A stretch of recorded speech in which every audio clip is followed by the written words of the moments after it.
In this section, we'll solve some linear inequality word problems. There's several steps that you need to consider when you're solving problems, and they're written on the side here. The first one is to analyze what the problems give and what the questions are. Number two, identify the variable to represent what the problems ask or what we need to find out. Usually we call it X or S or H or something like that. We translate the word problem into an inequality and then we solve it and then check the solution. So let's look at some examples that will help when you do the work. Okay, example 1.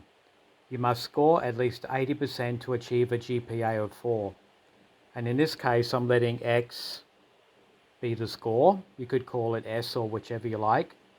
And the score needs to be at least 80%.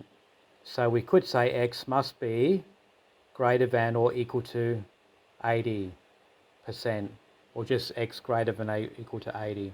We don't need the percent sign. You could also write that as 80 X 100, assuming that the score cannot be more than 100. So either of these would be okay. Greater than 80 or between 80 and 100. Example 2. The speed limit on the road is 90 kilometers per hour. So that means that you cannot exceed 90 kilometers per hour, and let S be speed, which makes sense. So the speed must be less than or equal to 90 kilometers per hour. You can't go as a negative speed, so you could also write between 0, S, and 90. That's another way that you could write that. Example 3. The sum of an integer and 2 is less than 5. Find the integer. Actually, you're finding a range of integers, not just one number, a range, and we'll find that. So the sum, which means plus of an integer, so whole numbers, and 2 is less than minus 5. So the sum of an integer, let's call it X, and 2, the sum of X and 2 is less than minus 5. Okay, so now we have our inequality and we just solve it. So X less than minus 5 minus 2, which is X less than minus 7. Okay, so all integers less than minus 7. So that would be minus 8, minus 9, minus 10, and so on, like that. So that's your solution. Example 4. 3 times a number added to 9 is more than 15. So let's call our number X. So 3 times a number added to 9 is more than 15. Okay, so that's our inequality we need to solve. 3x greater than 15 minus 9. 15 minus 9 is 6. Divide both sides by 3. You'll get x greater than 2. So that is all numbers greater than 2.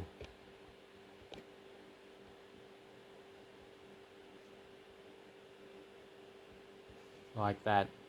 So that's a simple linear inequality word problem. Let's look at some ones maybe a bit harder. Okay, example 5. Okay, we've got the sum of 3 consecutive even numbers is less than 96. So think back to when we did linear equation word problems. Consecutive even numbers. Let's let the first number be x. Now the next even number would be x plus 2. And then the next number would be x plus 4. For example, if this was 2, 2 plus 2 is 4, 4 plus 2 plus 4 is 6. So those would be your numbers there. So that shows that that is working okay. So those are the three numbers. And it says the sum of them is less than 96. So we've got to add them up. X plus 2 plus x plus 4 is less than 96. So we've got 3x plus 6 less than 96. 3x less than 90. Divide both sides by 3. X less than 30. So x must be less than 30. So the next even number less than 30 is going to be 28. Okay, and then the next number was x plus 2, which is 30. And then the next number is 28 plus 4, which is 32. And the question asks for the largest possible of the three consecutive even numbers. So the largest possible number is 32. And we can check that by adding them. So 32 plus 30, 62, plus 28 equals 90. Okay, that's less than 96, which is good. If you increase this to 30, 32, 34, you're going to end up with 96, but the question asks for less than 96.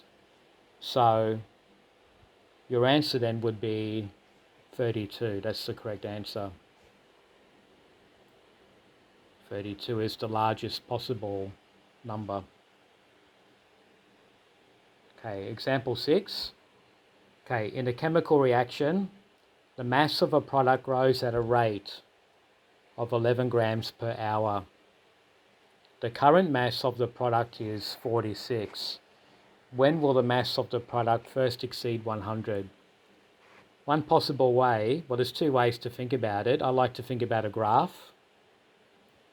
Let's make a graph where this is the mass in grams. You don't actually have to draw this graph when you're doing the question. I'm just illustrating what's happening. So this is the mass, and we've got time on the bottom, time in hours. Okay, and the important thing is that the current mass, or the starting mass, is 46, and time's 0. So let's start here. This number would be 46. And the mass is getting bigger, right, at 11 grams per hour.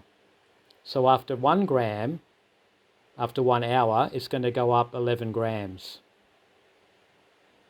Like this. So 11 plus 46, 57. Like that. So in 1 hour, it's going to increase by 11 grams here. And as you go on, you can see the mass is going to increase. Okay, so we can make an equation using this graph. So let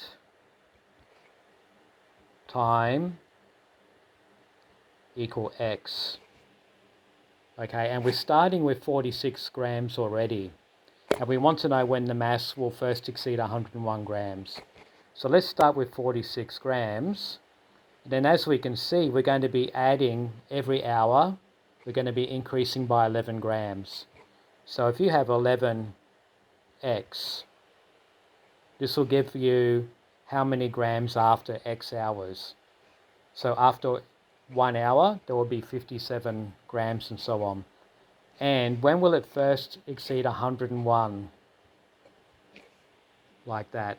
So then all we need to do is rearrange this equation.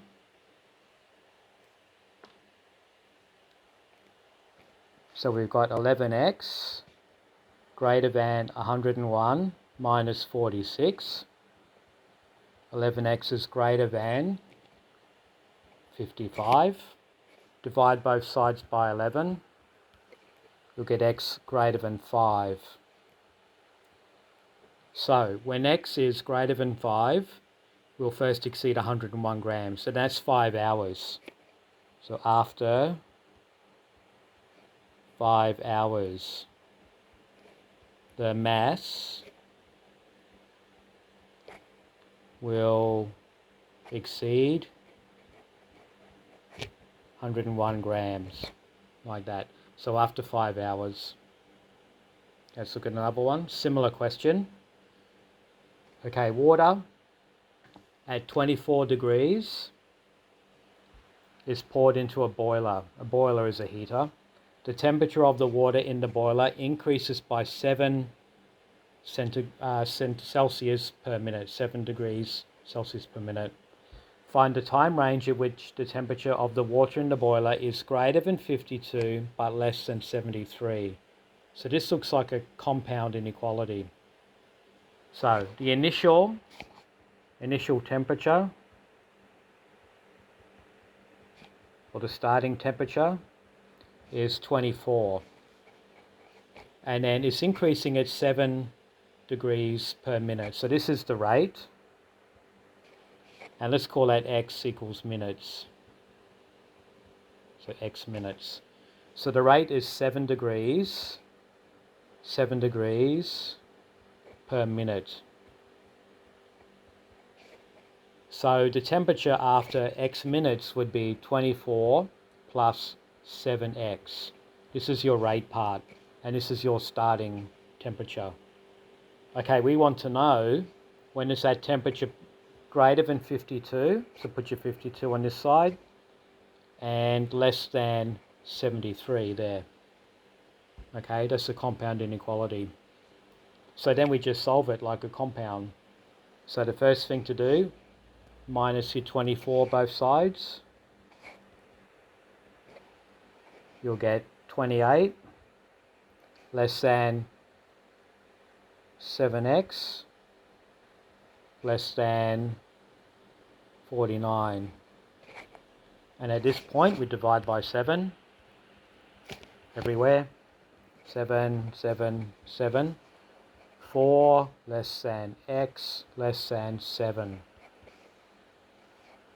So your temperature, so that we could conclude the temperature is between 52 degrees and 73 degrees when the time is between 4 and 7 hours. Actually, minutes. Between 4 and 7 minutes, because the unit is minutes. Like that. So this is your answer here for that one.